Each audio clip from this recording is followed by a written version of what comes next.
Empire. The fall of the Soviet Empire led to new developments in a critical assessment of American imperialism and theorizations of empire.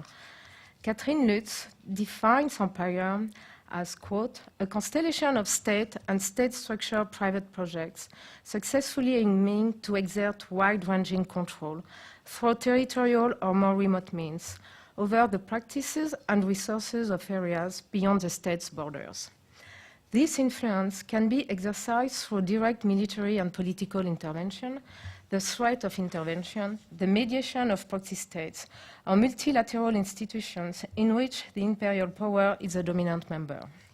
Catherine Lutz insists that what is at stake in understanding contemporary empires is more the influence of the imperial states over other states than its occupation or colonization of territories. The analysis of empire by disciplines other than anthropology have emphasized its economic dimensions with the development of neoliberal capitalism, the military cost of its existence, the constitution of a transnational capitalist elite, the intellectual hegemony of the United States, and the structural violence it generates.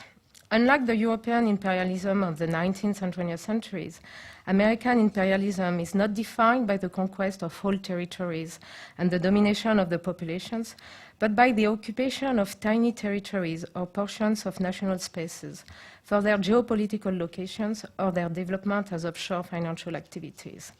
Nonetheless, wars for access to strategic resources are being conducted.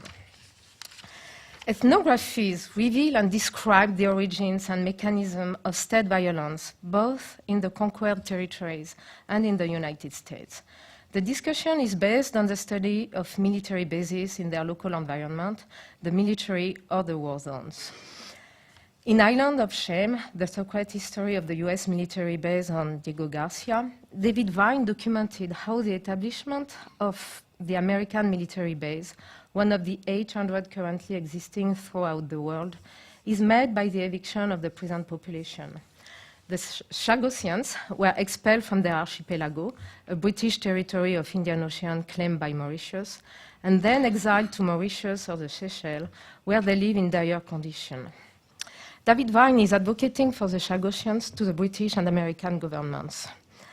In the School of the Americas, Leslie Gill analyzed the curriculum of this school that was renamed in 2001 the Western Hemisphere Institute for Security Cooperation.